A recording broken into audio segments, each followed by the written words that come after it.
A detective warned me to stop investigating. Then someone texted me from an unknown number telling me he was there the night my best friend died. That's where this ends up. Let me tell you how it started. Caleb died 2 years ago, car accident on a Tuesday night, wet road, nobody else involved. That was the official story and I had no reason to question it. I deleted his contact eventually, you have to at some point. Last month my phone buzzed at 2 a.m. with a voicemail notification. A known number. I almost ignored it. I didn't. The voice on the recording was Caleb. Not someone who sounded like him, not an old forgotten recording. It was him, clearly, speaking in present tense, mentioning things that had happened after he died. He mentioned my new apartment. I moved in 14 months after his funeral. At the 38-second mark his voice dropped low and he said, "Don't trust what they told you about that night." Then the line cut.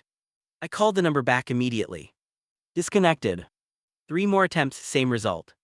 I sent the voicemail to 2 people who had known Caleb for years. Both went quiet when they heard it. One called me back and said it was definitely his voice, she was certain. I went back through everything from the night he died.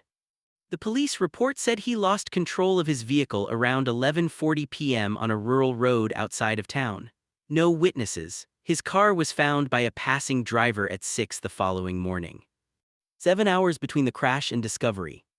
But nobody had asked the obvious question. Why was Caleb on that road at all? It was 40 minutes from his house, in the opposite direction from anywhere he had reason to be that night. Nobody asked, nobody noted it, the report just moved on.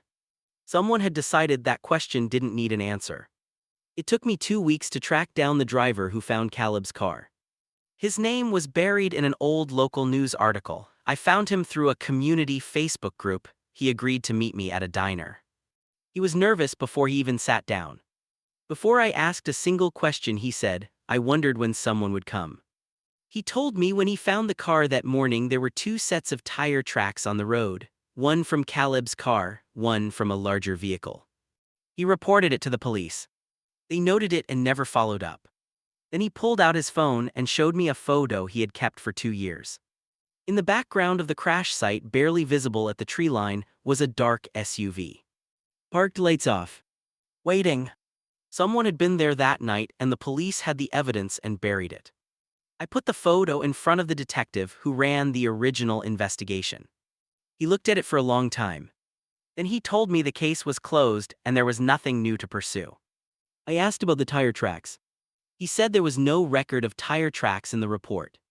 I had the original report in my bag. I pulled it out and found the page. The tracks were mentioned clearly in the responding officer's own notes. He read it, said nothing for almost a full minute. Then he said, "You should think carefully about how far you want to take this. Not advice, a warning." I left and sat in my car trying to steady my breathing. My phone buzzed. Unknown number, text message. It said he was there that night, stop going to the police. Someone was watching me, someone knew I had just been in that office. I didn't stop.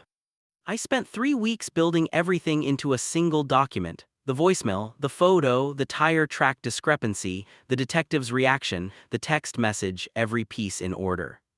I sent it to a journalist who covered cold cases, someone outside the city, someone with no connection to anyone involved. She called me 4 hours later.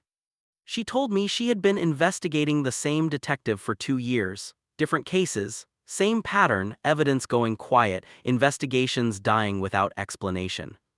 Caleb wasn't the first. She published the story 6 weeks ago. The detective resigned the following morning. The case was reopened.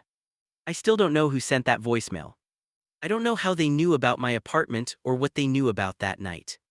But someone made one call at 2 a.m. that broke open a cover-up 2 years in the making.